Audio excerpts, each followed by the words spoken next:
교회는 하나님을 향한 그 예배의 의무를 갖고 있습니다. 우리가 이렇게 함께 모여 예배함으로 하나님께 영광 돌리고, 또 그 예배함을 통해서 이 시간 하나님의 영원함, 하나님의 그 초월하심으로 다시 우리가 채워지는 거죠.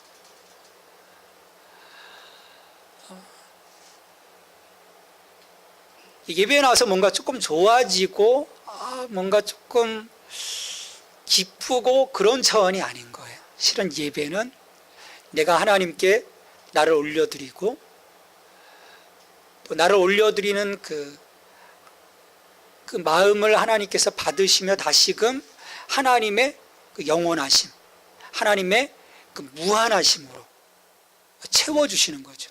그러니까 거기에 위로가 있고 거기에 새로워짐이 있는 거예요. 우리 크리스찬들이 세상과 구별점이 거기에 있는 것이죠. 어떤 그 사회적 모임에서는 그런 채움이 실은 없는 거예요. 우리는 예배 속에서 그 하나님의 그 채우심을 경험하게 됩니다. 자, 또 다른 하나의 의무는 이웃을 향한 의무예요. 근데 그 이웃을 향한 의무 속에서는 그들을 향한 어떤 섬김과 사랑도 있지만 전도의 의무가 있습니다. 이 두 가지를 갖고 가는 거죠. 그러니까 하나님께서 우리를 부르셔서 예배하고 예수 그리스도 안에서 이루어주신 이 복음의 말씀을 증거하는 공동체로 삼아주신 것, 이게 이제 우리들의 모습인 것입니다. 그래서 이게 이 두 가지가 같이 가는 거예요.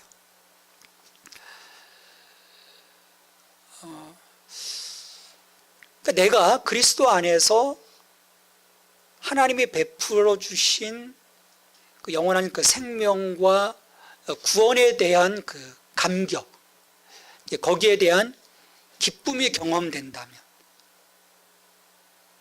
다른 어떤 모임 속에서 얻을 수 없는 것들을 내가 예배 가운데 또 신앙생활 가운데 누리게 된다면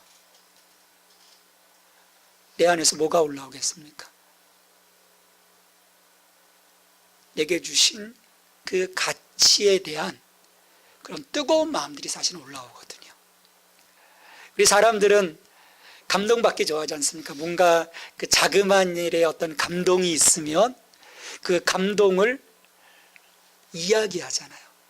물론 자기만 그 감동을 누리려고 하는 이기적인 사람들도 있지만, 대부분의 보통 그 상식적인 사람들은 자기가 갖고 있는 감동들을 이야기합니다. 그래서 요즘 보면은 뭐 인스타그램이라든지 SNS를 통해서 실은 어떨 때는 보면 아유 뭐 저게 감동일까라고 하지만 어쨌든 자기 안에 그런 감동들이 있기 때문에 계속 이야기하는 거예요. 하물며 하나님의 그 영원하심 속에서 베풀어 주시는 이 땅에서의 누리는 것과 다른 그 차원의 그 가치를 내가 누리면서 이것을 내 속에 계속 누르고 살아간다면 저는 그게 정상적이 아니라고 생각을 하고요. 그리고 그런 것이 드러나지 않는다면 실은 못 느끼는 거예요. 갖고 있지 못한 거죠.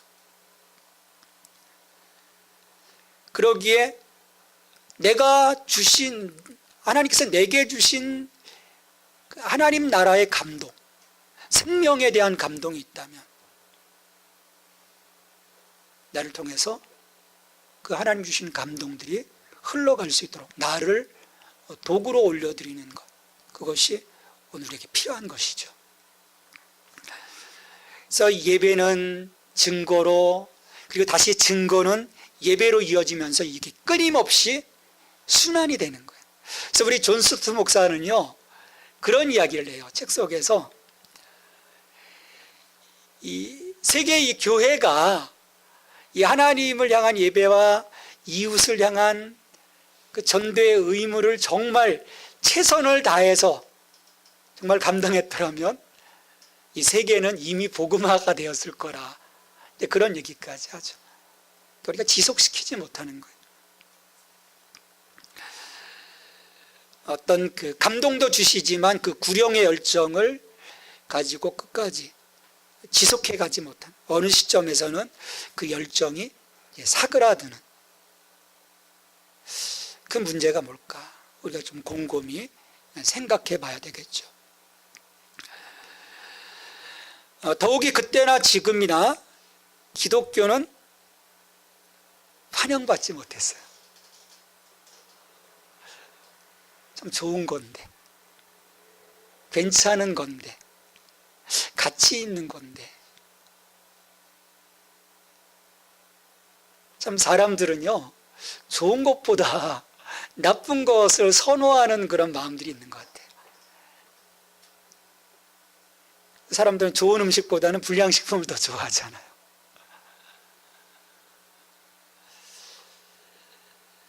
사람들은요, 쉽게 거부합니다. 거부를 해요. 보다 더 어떤 그 설득력 있는 가치들, 실은 복음은 비밀이거든요. 그러니까 내가 어느 날 그 비밀의 문이 열려서 와, 그렇군요, 그 주님 앞에 무릎 꿇는 것이지 막 깨달아지고 이해되어지고 어떤 설득되어지는 것이 결코 아닌 거예요. 그러다 보니까 사람들은요, 보다 더 어떤 설득력 있는 어떤 가치들, 그리고 좀 괜찮아 보이는 것들. 우리 기독교의 전제는 너는 죄인이라는 것으로부터 시작이 되거든요. 왜 우리가 죄인입니까? 죄인은 괜찮아 보이는 것이 아니거든요. 그런 괜찮아 보이는 그런 것들을 쫓아가려고 합니다. 더군다나 요즘 같아서는 이 기독교를 전하는 것이 더 어려워요. 흐려놓는 분들이 조금씩 있기 때문이에요. 옛날 같았으면 다 파묻혀버릴 수 있는데 요즘은 뭐 워낙 SNS나 이런 것들 통해서 그냥 팡팡팡팡 터지니까 실시간으로 뭐 이렇게 덮어버릴 수가 없는 거예요. 그러다 보니까 사람들로부터 점점점 어떤 거부되어지는, 가서 이야기하기가 쉽지 않은, 또 더군다나 안 믿으려고 하는 사람들을 설득시켜서 교회에 나오게 하려니까 힘든 거예요. 설득당하지 않지 않습니까? 그 아덴에서 사도 바울이 그 그리스의 그 철학자들 설득시키려고 했잖아요. 어떤 그 논리를 가지고 사람들이 안 먹히거든요. 설득되지 않는 거예요.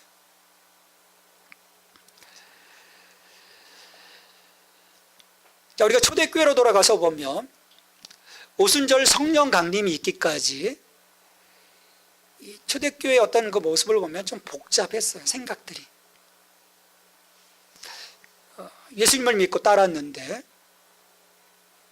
예수님이 돌아가셨고, 또 부활하셨는데 그냥 올라가셨고, 자기들만 덩굴에 남은 거예요. 근데 하나님은 같이 가지 않으시는 거예요. 어느 순간에서는 우리들의 몫을 주시는 거죠. 변화산에서 베드로는 여기가 좋사오니, 근데 선 끌고 내려가시잖아요. 그 현장 속으로. 또 부활하신 이후 40일 동안 특별과외 한 다음에 야 가자, 같이 올라가, 집단 승천하시면 얼마나 좋아요. 남겨두시잖아요. 이 홀로 남겨진다는 것은요, 두려움입니다. 어렸을 때 저 그런 경험들이 있었어요. 홀로 남겨졌을 때 어떤 그 두려움. 우리 안에는 그런 두려움이 있어요. 나 혼자 가야 되나?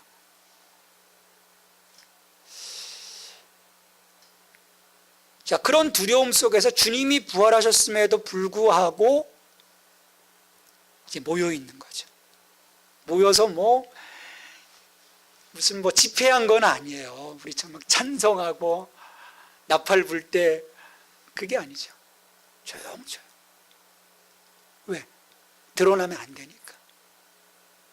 자, 그럴 때 그들 속에 뭐가 임합니까? 성령님이 임하시는 거죠. 성령님이 임하세요. 우리의 그 출발점, 나의 그 그리스도인됨의 출발점, 또 교회의 교회됨의 출발점은요, 성령님이십니다. 그 성령님으로부터 출발하지 않으면 우리는 아무것도 할 수 없어요. 흉내는 낼 수 있죠. 근데 아무것도 못합니다. 실질적으로는. 성령님이 그들 속에 임하시고 그들 속에 성령님의 권능이 드러나게 되고요, 은사들이 드러나면서 사람들이 막 반응하지 않습니까?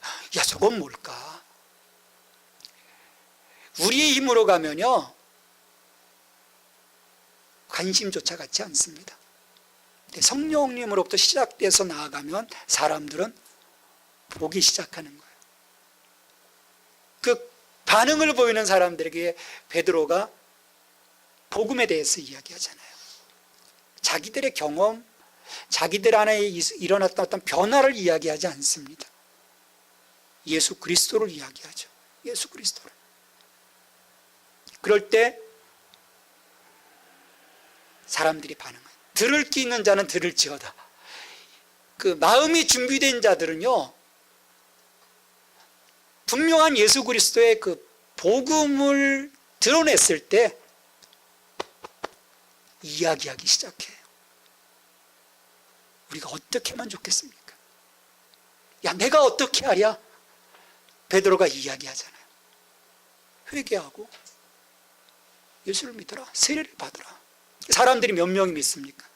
그 자리에서 3,000명이 회개하고 예수를 믿고 세례를 받게 돼요. 여러분, 이거는요, 유대교 종교 지도자들에게는 충격인 거예요. 그들의 세가 확산되어 지으는 것을 보면서 예수를 십자가에 못 박았지 않습니까? 그러면 이게 뭔가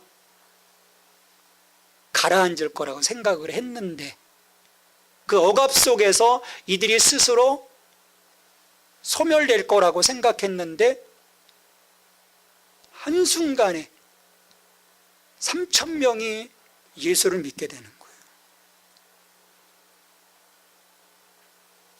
여기에 위협을 느낀 이 종교 지도자들이 어떻게 합니까? 예수를 못 전하게 하잖아요. 야, 너 예수의 이름을 말하지 마라. 복음을 이야기하지 마라. 또 사도들이 어떻게 돼요? 감옥에 갇히고 채찍질에 맞고, 심지어 우리 사도행전 7장에서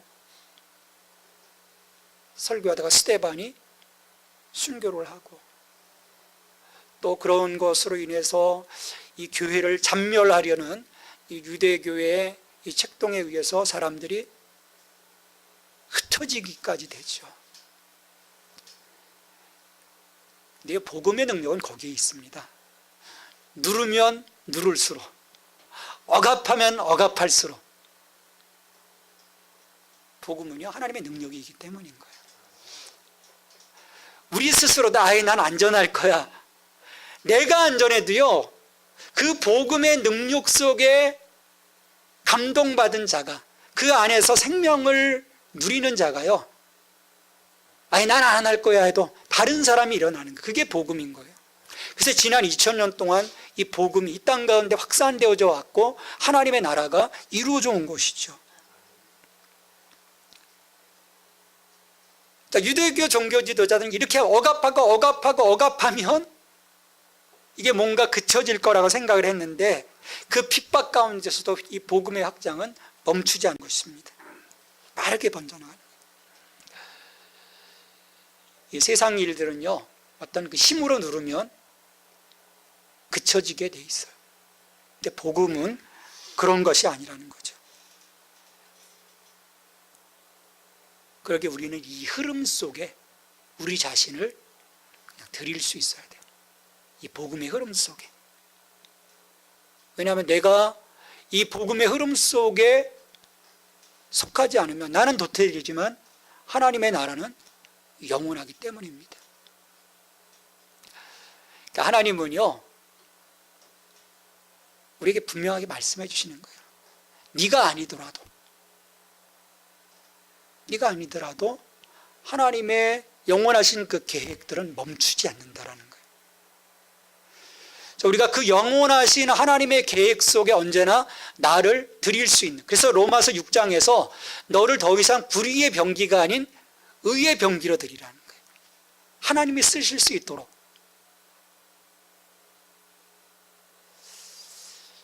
나는 과연 하나님께 나 자신을 드리고 있는가?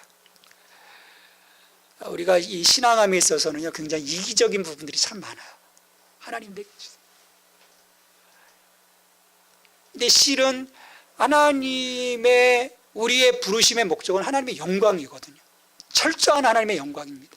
그래서 나를 드리고 하나님의 그 드림 속에서 그 하나님의 역사하심들이 나의 그 헌신을 통해서 이루어지고 열매 맺어지고, 그 열매 맺어짐을 통해서 하나님은 영광 받으시길 기뻐하시는 거예요. 그러니까 언제나 헌신할 수 있어야 되는 거죠. 나를 헌신할 수 있는.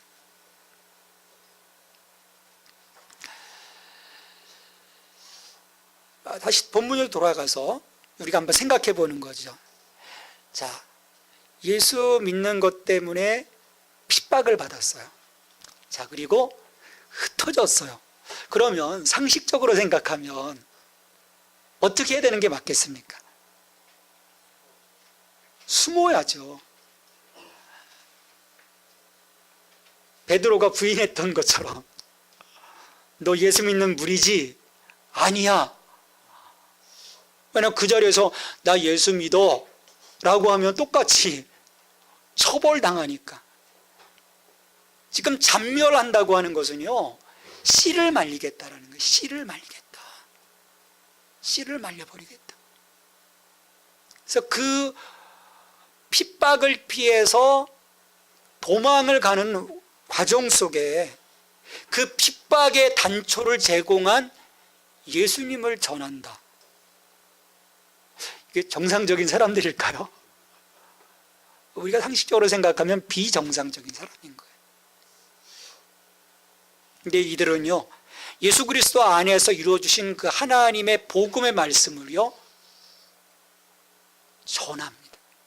복음의 말씀을 전할 수 있어요. 그러니까 그 흩어진 사람들이 두루 다니며, 그러니까 자기들의 동선과 또 자기들의 정체성을 지금 핍박을 피해서 나왔는데 다 이야기하고 있는 거예요. 어떻게 이런 일들이 일어날 수 있을까? 과연 나는 이런 상황이라면, 지금 내가 주후 1세기 이 핍박의 상황 속에 들어가서 흩어진 사람 가운데 한 사람이라면 나는 과연 두루 다니며 복음의 말씀을 전할 수 있을까? 한번 생각해 보는 거죠. 과연 전할 수 있을까? 그럼 교회를 뭐라고 생각하십니까? 교회. 사람들이 종종 교회를 생각할 때 교회는 진리를 추구하는 곳이다라고 생각을 해요. 진리를 추구한다. 이건 뭔가 좀 이상하지 않습니까? 진리를 추구한다. 이건 세상의 종교들의 모습인 거예요. 진리를 추구해 가는 거예요. 나를 찾아가는 거예요.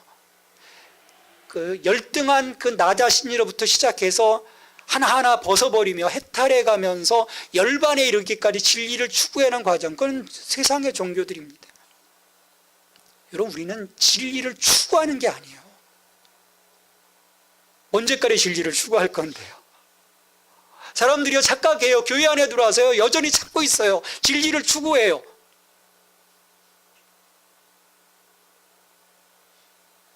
진리를 추구하다 보면요, 다른 일들로 인해서 방해받을 수 있고 멈출 수 있습니다.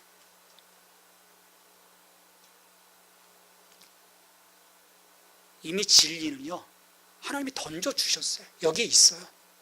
진리이신 예수 그리스도, 길이신 예수 그리스도, 생명이신 예수 그리스도를 던져주셨어요.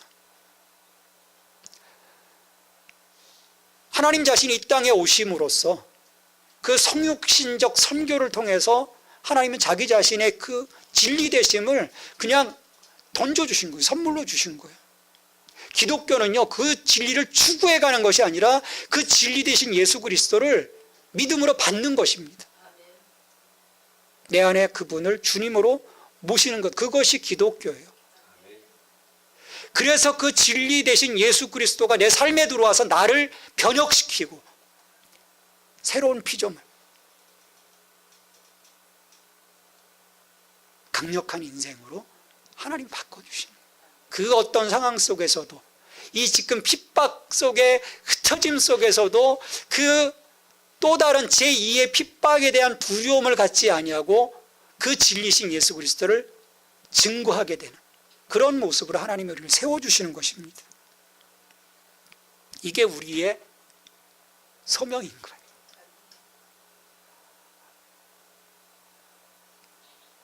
웰빙이 아닌 것입니다. 너무 이 기독교의 흐름이요, 이 세속적으로 흘러가고 있어요. 이 땅에서의 뭔가 잘 되어지는 것,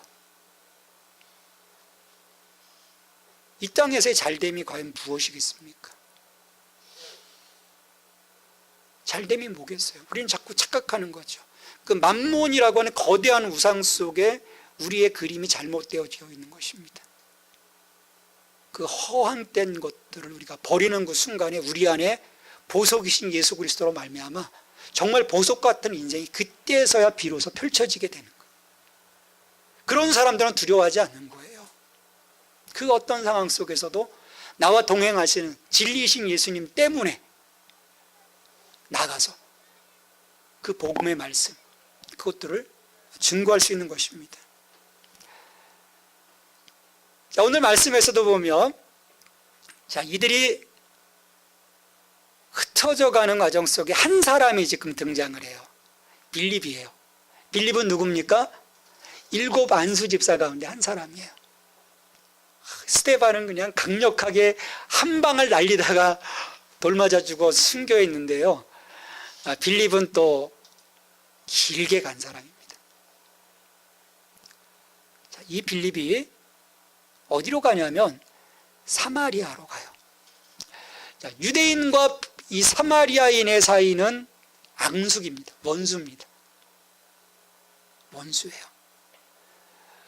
주전 722년에 북왕국 이스라엘이 아수르에 멸망되면서요, 초토화되고 이 민족을 섞어버립니다. 이 아수르가 정책을 그렇게 해요. 그래서 이방 민족들이 들어오고 이 사람들이 데려가고 막 섞어서 민족을 그 유대인이라고 하는 그 혈통을 잡족으로 만들어 버리죠. 자, 그러다 보니까 이 남왕국 유다가 이 북왕국을 멸시합니다. 그래서 이 남왕국 유다도 주전 586년에 바벨론에 의해서 멸망하고 70년간의 그 포로기를 거친 이후에 다시금 그 고레스의 칙령에 의해서 돌아와서 예루살렘을 재건하는 과정 속에서 이 사마리아인들이요, 야, 우리도 같이 협조할게. 그때요, 노라고 해요. 왜? 너희들은 잡족인데, 우리는 남은 자들, 렘넌트들인데 무시해버리죠. 그러니까 어떻게 합니까? 이 사마리아 사람들이 자기들 나름대로 성전을 짓고 거기서 하나님을 섬겨요. 그리고 모세 오경을 그들의 경전으로 삼고 신앙생활을 합니다. 이러니 성전은 유일 성전 하나여야 되는데 완전히 어떤 종교적으로도 심한 갈등을 거치다가 이 남왕국 유다가 돌아와서 계속해서 그래도 제국 속의 식민지 지배를 받다가 그 헬라 제국이 분열된 이후에 주전 2세기에 한동안 독립국가가 돼요. 이 독립국가가 됐을 때 첫 번째 한 일이 뭐냐면요, 한 167년경, 주전 167년경에 이 그리심산에 가서 이 성전을 파괴해버립니다. 더 원수가 되는 거죠. 그래서 요한복음 4장에 보면 예수님이 수가성에 가서 이렇게 우물에서 어떤 여인, 사마리아 여인에게 물을 달라고 할 때 냉랭하게 대했던 이유가 거기 있는 거예요. 어떻게 유대인이 돼가지고 사마리아인 나에게 물을 달라고 하느냐라고 했던 이유가 거기 있는 거예요. 앙숙지의가 아니었다. 근데 그런 사마리아인에게 빌림이 나가는 거예요. 이 복음은요, 이 관계의 벽들을 뛰어넘도록 하는 것입니다. 저 인간에게는 절대로 내가 전하지 않을 거야. 여러분, 그것부터 깨셔야 돼요. 넘어서지 못할 벽이 없는 거예요. 사마리아로 나가요. 근데 이 사마리아 땅에서요, 놀라운 일들이 일어나기 시작합니다. 근데 실은 요한복음 4장에서도 사마리아 여인이요, 예수님의 말을 들어요. 그리고 내가 메시아를 만났다고 해서 가서 사람들한테 이야기해서 사람들을 불러오지 않습니까? 그때 이미 예수님을 믿는 사람들이 생겼었던 거죠. 근데 그게 다시금 조용히 없어졌다가 이때 사마리아에 빌립이 들어가서 복음을 전할 때 사람들이 듣기 시작합니다. 듣고 회개하고 세례를 받습니다. 사마리아 땅은 소외된 땅이었어요. 어둠의 영이 지배하고 있었습니다. 가짜들이 판을 치고 있었던 땅이에요. 그런데 복음이 전해지면서 하나님 나라의 그 권세가 그 어둠의 권세들을 물리치면서 사람들의 마음이 열리기 시작하는 거죠. 노임을 받는 거예요. 유대인들은요, 선민 사상 속에 있었어요. 사마리아인들은요, 개였어요.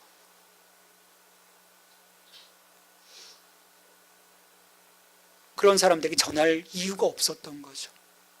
근데 하나님은 예수 그리스도 안에서 온 열방을 향하신 그 마음들을 갖고 계셨기 때문에 그 하나님의 열방을 향한 그 마음을 품고 빌립이 나가서 복음을 전했을 때 사람들은 믿고 회개하고 세례를 받게 되는 거죠. 귀신이 물러가는 것입니다. 치유의 역사가 일어나요.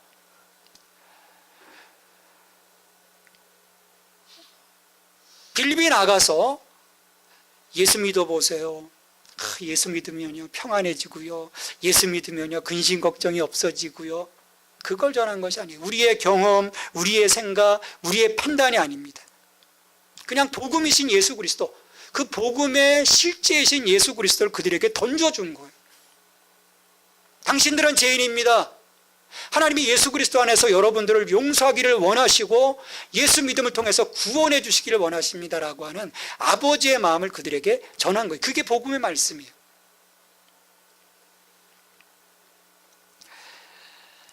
그 당시 사마리아 사람들 속에는요, 어떤 지도자가 있었냐면 시몬이라는 지도자가 있었어요. 8절 이후에 이제 계속해서 나옵니다. 시몬, 마술사예요.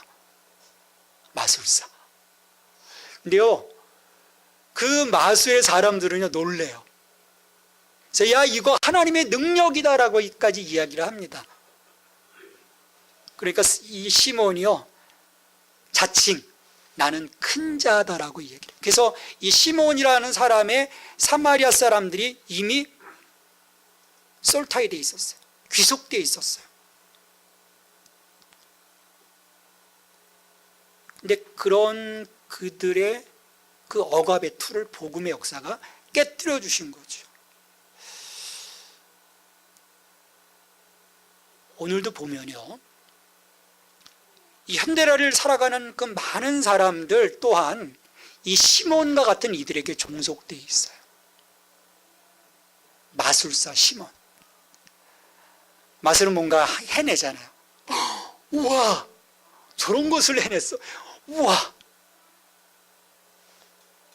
우리의 그 모든 관심, 우리의 생각을 마비시켜 버리는 거예요. 도저히 상식적으로 이루어질 수 없는 일들이 막 벌어진단 말이에요. 그래, 우리는 그걸 보면서 굉장히 능력이라고 생각을 하죠. 그리고 그런 사람들은 또 자기의 큰 자임을 그러니까 사람들 계속 그런 어떤 세력들, 그런 그 파워, 그런 집단 속에 귀속되어서 살아가는 거예요.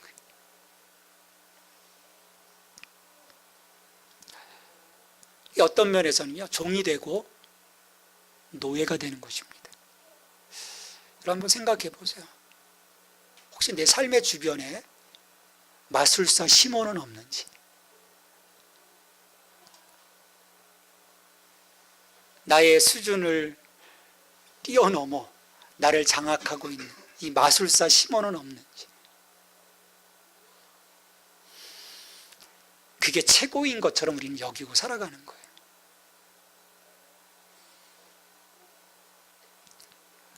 우리는요, 그 결박을 깨뜨려야 합니다. 사마리아인들을 장악하고 있었던 마술사 시몬의 그 권력, 복음은 그걸 깨뜨려 주시는 거예요. 거기서 하나님의 능력을 보았는데 이게 아니었던 거예요. 복음이 들어가니까 이게 아니었던 거예요. 그러니까 이것을 바라보고 있다가 이것이 하나님의 능력이라고 생각했다가 회개했다, 여기서부터 돌아섰다라는 거죠. 그리고 다시 정상적인 자리, 정말 있어야 될 자리로 돌아와서 그들의 삶을 이루어 가시고 세워 가시는 예수님을 그들이 믿게 되고 세례, 그분과의 연합을 선언하는 것입니다. 이걸 깨뜨려야 되는 거예요. 지금 나를 붙잡고 있는 마술사 시몬을 깨뜨리고 나는 예수님과 연합되어져야 합니다. 다시금 회복되어져야 하는 거예요. 복음이 전해짐으로써요, 이런 해방의 역사가 이루어졌던 거예요. 자, 이때 당연한 결과로서 사마리아 사람들이 전에 알지 못했던 뭐가 생깁니까? 오늘 말씀해 보면 8절 읽어보시죠. 그 성에 뭐가 있어요? 큰 기쁨이 있더라. 아니, 기쁨은 기쁨인데 왜 큰 기쁨이라고 했겠어요? 다른 차원이라는 거예요. 여러분, 기쁨이 있습니까? 어떤 기쁨이 있으세요? 뭐 때문에 기뻐하십니까? 복음이 들어갔는데 그 성에 큰 기쁨이 있더라 이야기해요. 물론 그 속에 치유의 역사가 일어나고 귀신이 물러갔어요. 그렇다고 해서 사마리아의 암울한 환경이 변했을까요? 동토의 땅 사마리아, 버려진 땅 사마리아, 멸시받던 사마리아, 그들의 환경은 변한 것이 없어요. 근데 사람들 속에 뭐가 생겼습니까? 기쁨이 생긴 거예요. 우리 속에 환경은 변한 것이 없지만 기쁨의 샘을 우리들 속에 만들어 주심으로써 더 이상 외부의 일에 좌우되지 않게 마음으로부터 솟아나는 그 기쁨 때문에 환경에 영향받지 않도록 복음을 만들어 주시는 것입니다. 여러분, 이 세상의 치명적인 오류가 뭔지 아십니까? 기쁨을 쫓아가는 거예요. 우리는 기쁨을 쫓습니다. 뭐 오늘 뭐 하면 즐거울까? 오늘 뭐 하면 행복할까? 우리 아이들 그러니까 계속 두들겨 대는 거예요. 너무 바빠요, 바빠. 그렇게 때려잡으면서 뭐가 기쁜지 모르겠어요. 막 아드레날린이 솟아나는 건지. 근데요, 기쁨과 행복 자체를 찾으면 결코 찾을 수 없습니다. 왜? 외부에 없거든요. 어디에 기쁨이 있습니까? 어디에 행복이 있어요? 그 기쁨은요, 찾았다 하면 곧 그 기쁨은 싸늘하게 식어버립니다. 오히려 마약처럼 우리를 비참하게 만드는 거죠. 잠시 취해 있다가, 잠시 세상에 취해 있다가, 내가 좋아하는 것에 취해 있다가 다시금 현실의 자리로 돌아오면 사람들이 안 돌아오려고 하는 거예요. 계속 그 속에 빠져 있는 거죠. 그게 중도 아닙니까? 하지만 기독교가 주는 기쁨, 복음의 메시지가 주는 기쁨은 세상과는 분명 다른 거예요.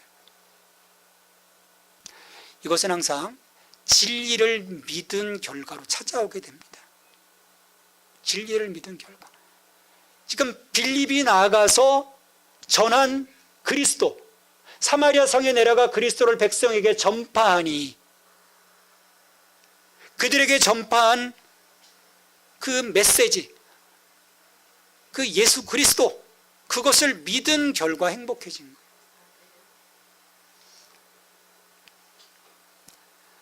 실은 사마리아 사람들이 메시아를 기다렸을까요? 안 기다렸을까요? 기다렸어요. 사마리아 사람도. 왜냐하면 주전 8세기 예언자 이사야가 어디에서 활동했습니까? 남한국에서 활동했지만 똑같이 북왕국 사람들도 들었거든요. 메시아의 오심에 대한 그 마음들이 있었어요. 그런 그들에게 메시아이신, 너희들이 대망하는 메시아가 바로 이분이시다, 이것을 보고 믿었을 때 그들 자신 속에 그 이전에 갖지 못했던 큰 기쁨, 큰 기쁨을 얻게 되는 거예요. 주 예수를 믿으라, 그리하면 너와 내 집이 구원을 얻으리라. 여러분, 심리적인 구원이 아닙니다. 우린 자꾸 심리적인 구원으로 가려고 해요. 마음의 평안함만. 아니에요. 영육 간에 실제적으로 일어나는 구원입니다. 우리를 장악하고 있는 귀신들이 물러가죠. 여러분들, 21세기 지금 우주로 날아가는 이때 무슨 귀신이고 무슨 사탄이고, 아닙니다. 우리의 영적인 실제를 보셔야 돼요. 왜 이 땅이 왜 이럴까? 왜 사람들이 왜 이렇게 힘들까? 왜 행복하지 못할까?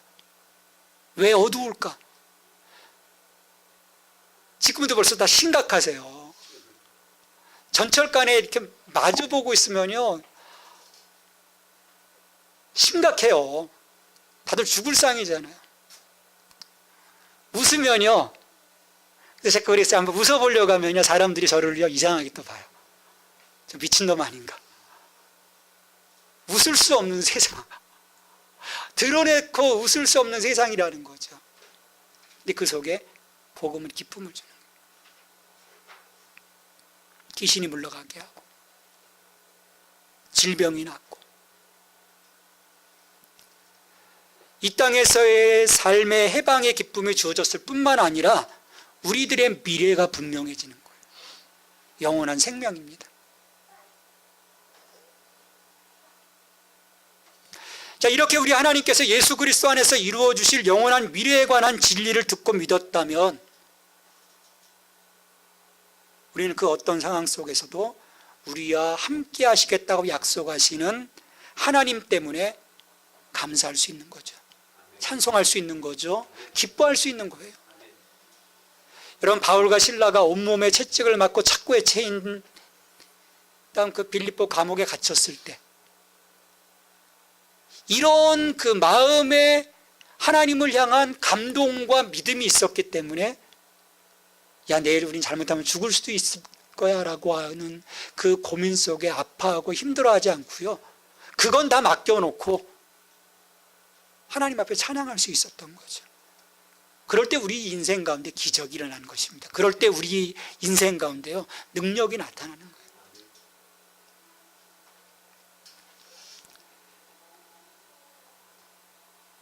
그리고 우리에게 주시는 그 하나님의 선물, 세상에 줄 수 없는 그 하나님의 기쁨, 샬롬, 하나님의 샬롬, 그 모든 그 원만함의 은혜를 하나님이 주셨을 때요, 우리가 모든 것을 바라보면서 그 어떤 상황 속에서도 웃을 수 있는 거예요. 그렇지 못하면요, 찡그릴 수밖에 없는 거죠. 이렇게 우리를 통해서 구원의 역사가 이루어져 나갈 때 우리 하나님은 우리를 통해서 영광 받으시는 것입니다. 오늘 말씀을 다시 한번 그려봅니다. 억압받던 자들이 흩어지죠. 근데 자기의 어떤 안위를 위해서 숨어버리는 것이 아니라 그들 속에 간직한 보물 예수 그리스도를 증거하게 되고요. 그 증거함을 통해서 사람들이 모든 억압으로부터 해방이 되어지고 그들의 삶 속에 큰 기쁨이 이루어지는 것을 볼 수 있었습니다. 하나님은 그것을 나를 통해서 이루어가기를 원하십니다. 빌립이 사마리아로 넘어갔던 것처럼 우리들의 삶이 그 어떤 제한 없이 사람들에게 나아가 그들에게 복음을 전하고 그들 속에 기쁨, 하나님의 그 영원한 생명을 통해서 주시는 그 기쁨의 회복이 이루어지기를 하나님은 소망하십니다. 그 일에 저와 여러분이 헌신할 수 있게 되길 바랍니다.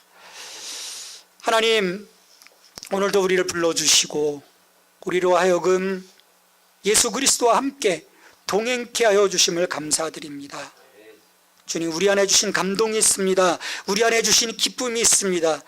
우리 안에 주신 찬송이 있습니다. 주님, 초대교회 교인들이 핍박을 피하여 흩어지면서도 두루다니며 복음을 전하였던 것처럼 이렇게 모여 예배하며 하늘의 기쁨으로 충만한 우리들 또한 곧 세상으로 흩어져 두루다니며 복음의 말씀으로 함께 나눌 수 있는 메신저들이 될 수 있도록 저희들을 사용하여 주시옵소서. 우리를 통해서 구원의 역사와 삶의 기쁨이 곳곳에서 회복되는 일이 일어나기를 원합니다. 우리의 가정 속에서 일어나기를 원합니다. 우리의 친지들 속에서 그 일이 일어나기를 원합니다. 우리의 이웃 속에서 이 일들이 일어나기를 원합니다. 주님, 저희들을 사용하여 주시옵소서. 하나님께 영광 돌리는 저희들 되게 하여 주시옵소서. 예수님의 이름으로 기도하옵나이다. 아멘.